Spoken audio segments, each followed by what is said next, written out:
Okay, welcome. Good afternoon, everybody. Thank you for joining us today. And I would like to introduce you to today's host, Dr. Janet Pilcher.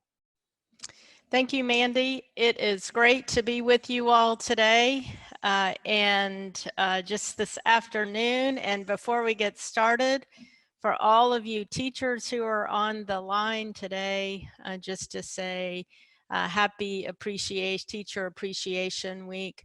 Wow, can't think of a better time in the world of teaching to extend our appreciation to you and to the work that you're doing. And some people have asked, some of our parent friends have asked if they needed some appreciation as well for the teaching work that they've done with the children their children that you have supported this year and all these years. So just a warm thank you to all of you who are teaching.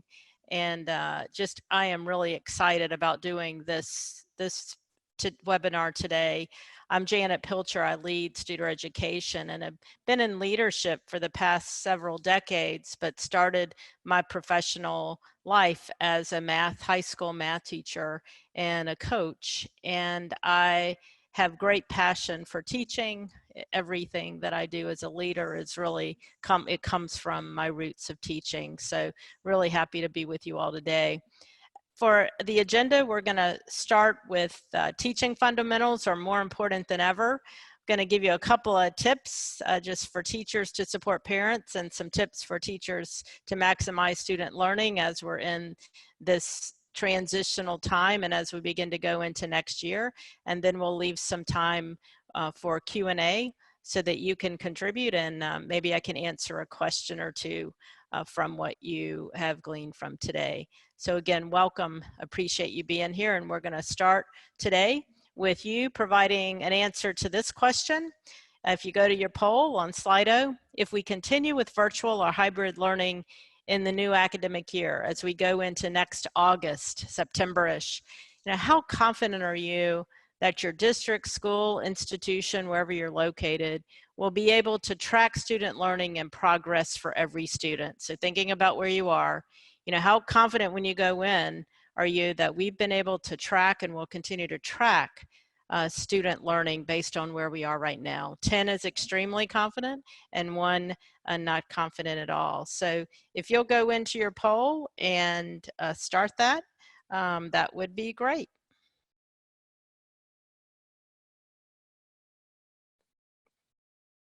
Okay. So it looks like we're trending. If you look at your poll, we're kind of trending at a 5.8 overall, around 5.6.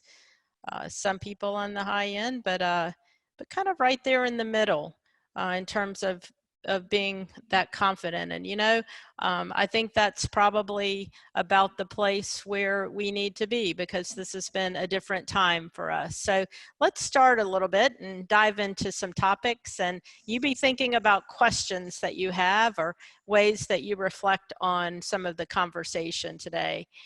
So I'd like to just pull from research for a few minutes. We've all been connected to research in the past, Marzano's work, Hattie's work.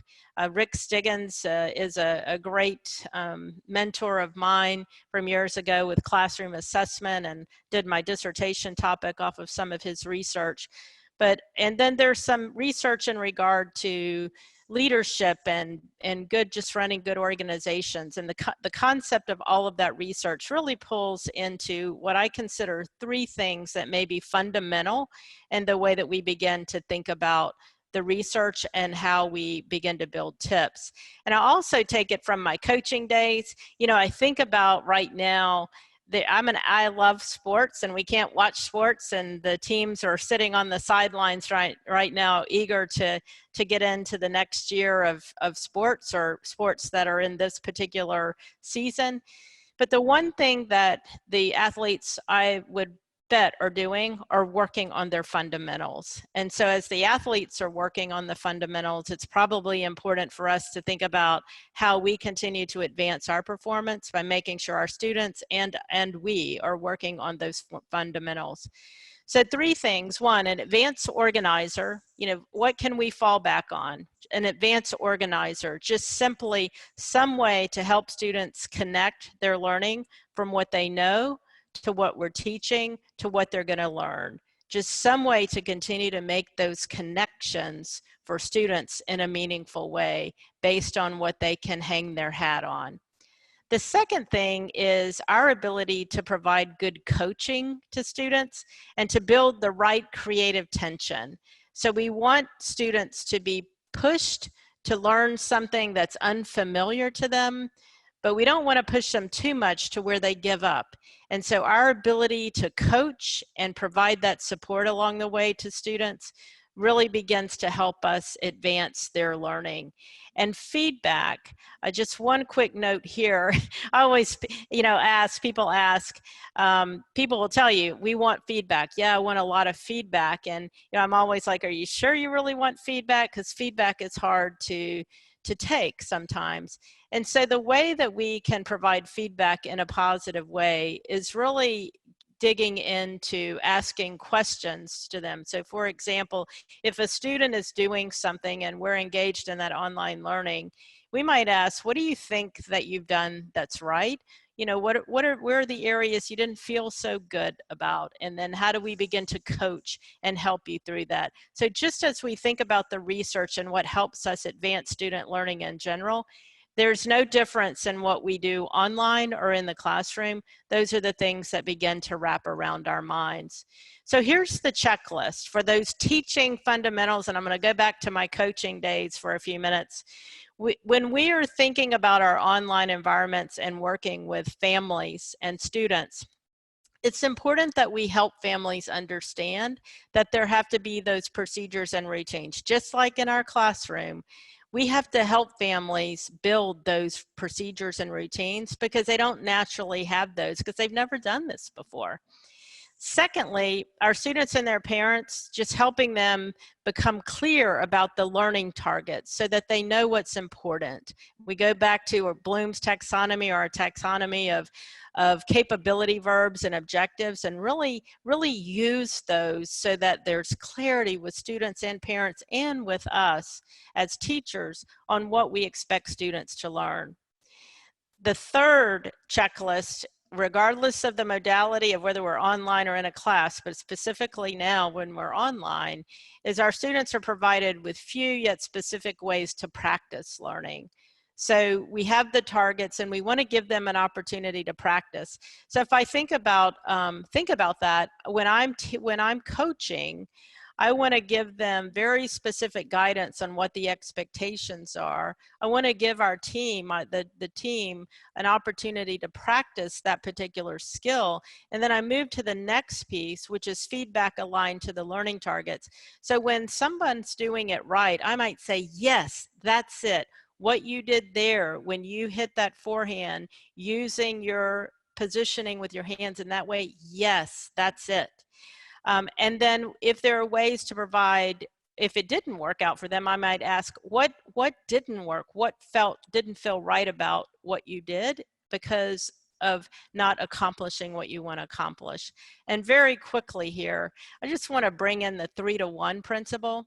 It takes 3 compliments to 1 criticism to get a positive outcome. So 3 positives to 1 constructive criticism helps us get to that positive. And last, we assess students when we have given them opportunity to practice and so that they feel like they're prepared to perform well. And for me in tennis, if I'm coaching tennis, that's when they play the match. So those are the fundamentals, regardless of whether or not we're in a classroom or online. Those fundamentals become loud and clear to us each and every day.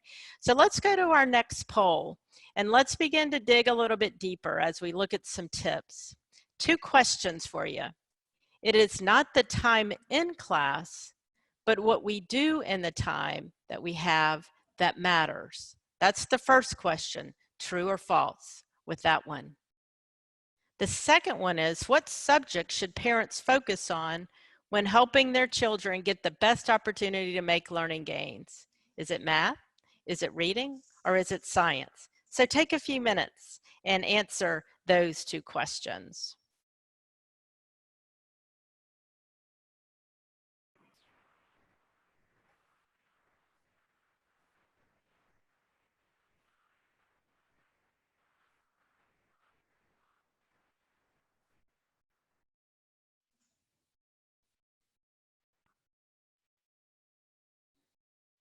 Okay, Mandy, I'm going to ask for your help a little bit here. So what's the verdict on the first one, true or false? How many people are saying true and how many people are saying false?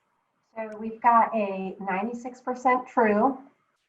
We've got a few of the responses that lean in the false, but a good vast majority of our responders say that that's the true statement. Okay. How about the second one? Have we gotten to that one yet? Yes, 82% for reading. 82% for reading. Okay, Yeah.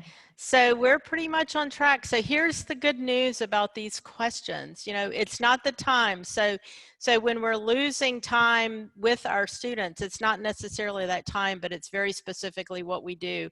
And so following those fundamentals. And when we look at the subject that we're teaching, you're going to be right on the mark here with reading. So let's go ahead and look at some tips and some ways that we continue to focus on what's most significant as we learn. So I'm thinking right now, if you're a teacher or if you're a leader helping teachers, think about not only you teaching, but how do we extend our services to help families help their children learn in the way that we have been providing the instruction in our schools. And as we go in, the reason I think this is so important today, as we go in next year, we don't know where we're going to be in August. You know, we could be in a brick and mortar building just like we've been before, most likely not.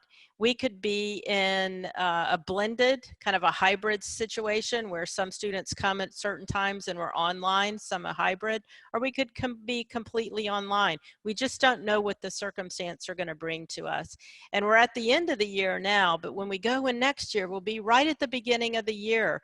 And so what we do with those fundamentals become even more important so we don't lose great learning time with students. It's not the length, it's what we do with that time that matters. So 3 things to keep in mind, more important than ever. Over communicate to connect the dots, connecting the dots so that kids and young people know what they're doing now and how it connects to what they're continuing to learn, and helping parents know that. And the gray box or gray circle, focus on what students don't know versus what they know. I remember as a teacher, sometimes I just wanted to give students just assignments so that they could always be successful. They could just get that success. And sometimes that's important. But remember, with that creative tension, when we teach students things that they don't know and we really challenge them, that's when they learn the most. And that's going to be really important for us to help parents understand that, because sometimes I think it's difficult for them to see their children struggle. We've got to help them through that. And the last thing is if we can keep from assigning busy work, you know, more power to us with going back to that first question where we all rated true. If we provide busy work, then that's not ringing as true to us as we want it to ring. So it's really beginning to think about how we maximize the potential for student learning in that regard. So I hope these 3 things are significant to you as you continue to think about ways that you can maximize your teaching to help students learn. So I'm going to provide 2 slides. One, tips for teachers to support parents, and then just tips for teachers to support yourselves and your students in this online environment.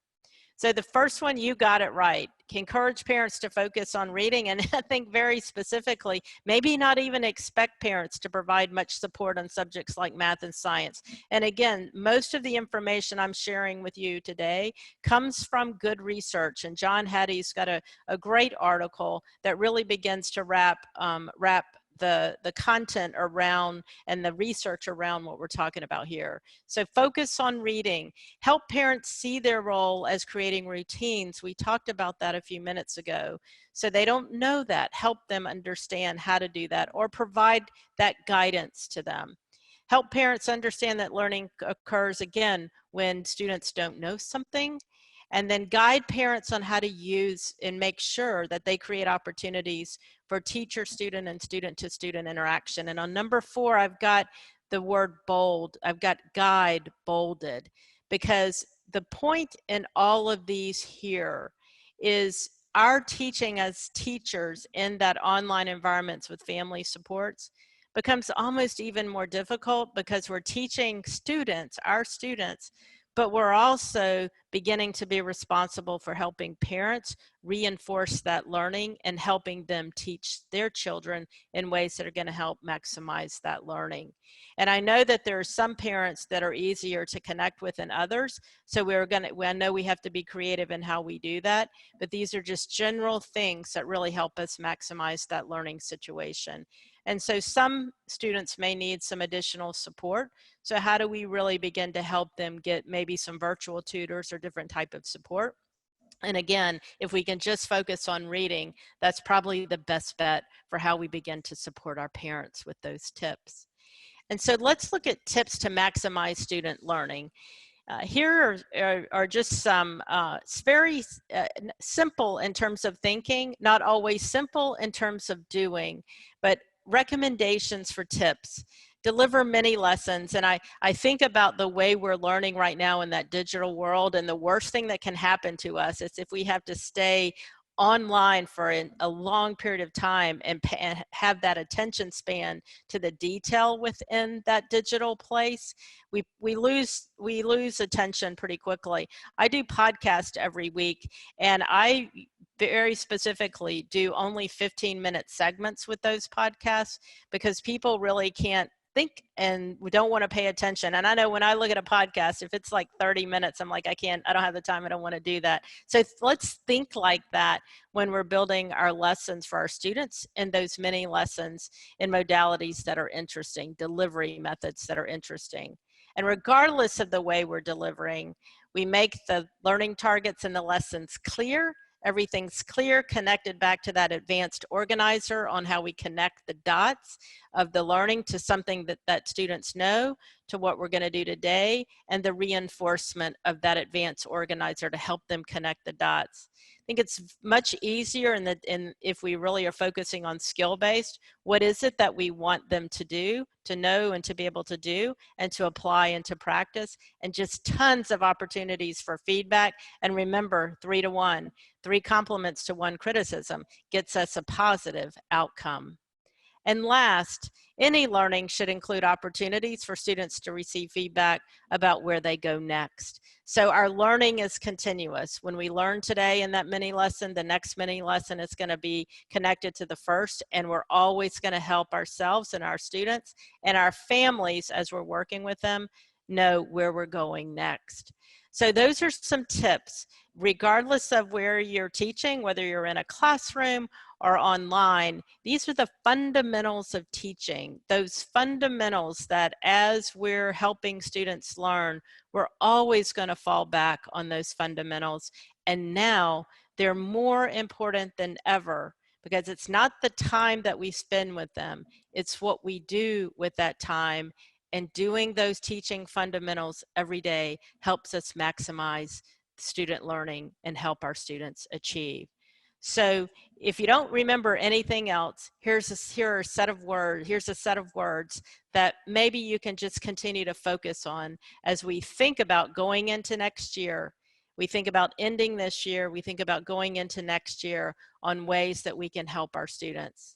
The word clarity, let's be very clear, overly clear, over communication, making sure we're constantly connecting the dots, focusing on skills, and doing all of that with mini lessons, short segments of instruction, few but meaningful activities aligned to targets that help students practice what they're learning. And then making sure we provide good feedback, 3 to 1, compliments, positive, very specific positive feedback, to some constructive feedback that students are helping us understand that of what they can't do and what we need to help them do, and really beginning to build those routines within our class, with our families, and with our students. If we can just wrap our minds and our hearts and our souls and our skills around these fundamentals, I think we'll do great by our students. I'm very passionate about this topic. it's everything to what we do as teachers and what we do to help our students, and in the future what we're going to continue to do to help our families and to extend that help in many, many different ways on how we can make sure we connect with every student to help them learn. Thank you for the opportunity to share this information, and I'm going to leave the last 8 minutes or so for questions and answers, and would love to hear what you have in regard to questions. Okay, so what are some key words to use with parents to help them have confidence to teach their children? You know, I love the keywords piece, because one of the things, and I go back to the 3 to 1 again. I know I've just emphasized that so much, but I think one thing, I think parents are probably a little bit afraid. First of all, they don't know what they're doing when they're helping, but one of the keywords I think is, if you can start with, you know, hello, Mrs. Smith, it's really a joy to teach your child. I enjoy the opportunity to do that. I want to start today with letting you know 3 things that Jessie does really, really well. And then I'd like to talk about one thing that I think we could work on together that could be really helpful to Jessie, and that you all could focus your time on this week, because I know Jessie has great opportunities to learn, and I appreciate the support that you're giving. So something like that really begins to reduce the anxiety for that parent. How can we help parents provide feedback to students? Great question, and where it's, you know, I almost think about it in this way. First of all, we are very specifically working on some resources where we can provide those guides. So we'll have some more specifics that come along, come that way to you all. But one thing I think as a teacher, if we're teaching, that we almost have to have little lesson plans for parents in regard to when we're thinking about providing that feedback to them. It almost becomes part of, here's what the students are going to do, here's what would be great that we could help parents to do. And again, 1 or 2 things that parents can do this week to help their child, versus being all encompassing of everything that they could do. How can we assess students during online teaching?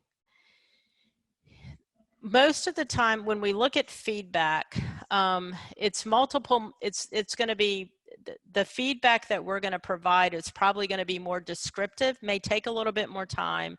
But as we're providing that descriptive feedback, it can be narrative in writing depending on the age of the child, but it also is probably going to be in your key communications. So here's a quick way to think about that. When we're providing feedback, maybe just start with this. What's working well? What are the things when you're doing this particular activity or this particular lesson? What's working well? What do we want to continue to do? And how does that connect to what we're intending to do? Just very specifically providing that communication feedback. What's one area that we could work on? And again, we can tell them that, but usually I find that people are more responsive when we say something like this. You know, what do you think you did that you could do better? You know, are there things that you think you could do better? And then if they're on target, then continue to help them down that path. If they're not on target, then help massage that conversation with them. One of the things that we could just, when they're doing something right, again, we could tell them this in particular is something that you're doing right, and continue to do that. And then I think just some normal ways that as we're providing feedback, there's nothing wrong with those quick assessments, those quick tests, those quick assessments.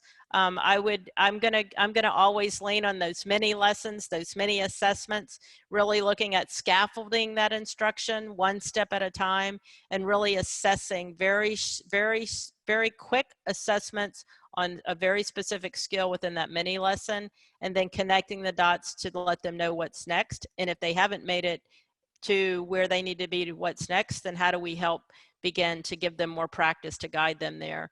So it's, again, thinking about that coaching. If I'm coaching someone and they haven't mastered the particular skill that needs to be mastered before they get to that next skill, they're probably not going to master that next skill. I know it's a lot of work and it's a lot of thinking through, But I would always lean on teach less, provide more feedback. Feedback is a gift. It's a gift and an opportunity to practice and to expand on what they're learning. By less is more here, but more feedback and more opportunity for interaction, whether that's within the different modalities, whether that's conversation, whether that's on Zoom in a way that we're focusing on right now. You know, just ways that you can build multiple touch points with students and potentially their families to help them know how they're learning. What's the best way to respond to the critical parent who wants much more than what we're doing? Yeah, so I would, you know, I'm sure you've gotten a lot more of that than you probably want a little bit, but let me just kind of focus on this. I think what I would do is, again, make sure we start with, I really appreciate the opportunity to work with you and your child. Just start with that positive. And the second thing is just to ask, if we were doing one thing together this week, if I could help you in one way this week that would be most productive, what would that be? Because I want to make sure we focus on the right thing. We'll do other things, but I want to make sure we're focusing on the one or two things this week. And I promise you, if you work with me to focus on these one or two things, that we can really help get to a particular place. If there are additional resources that the parents want, then maybe you have a homepage that would provide those additional resources, because some parents are going to be overachievers in this, and we want that. But if the parent's being critical in a particular way that's non-productive, I think then we would begin to build, again, positive. I want to have a positive relationship with you. I want to make sure that we're doing the right thing together to help your child. And here are the things that I think would work. Can I get your feedback on that? And let's try that this week. And if it doesn't work, then we'll reset a little bit. But could we try these couple of things this week? Because I know we both want what's best for you and for your child, to make sure that your child has a successful experience. So I think I'll just summarize here with this. Feedback is important. It's important for us to provide to students. And as I look at your questions, it's also important for us to provide to parents, and our ability to use that key messaging in ways that help get to a positive outcome. So in any communication, here's what I always try to process and think through myself. I ask myself this question first: what's the outcome I'm trying to achieve when I'm communicating with someone else? And what's the language I'm going to use in that communication to try to achieve that outcome? And if I'm not using language that will help me with that outcome, how do I rewrite that script maybe for a few minutes so that I can know what I'm doing that's not helping me get to that outcome? So we can control that and we can guide that. And I have confidence that most parents will respond to us in a positive way, so that, because we're all out for one thing only, and that is to help maximize student learning and to provide care and concern for those that we teach every day. Thank you again for the work that you do, for the value that you contribute to all of our young people across the country and the world. You are important, and this profession is one of the most valuable professions in the world. Thank you for your time today.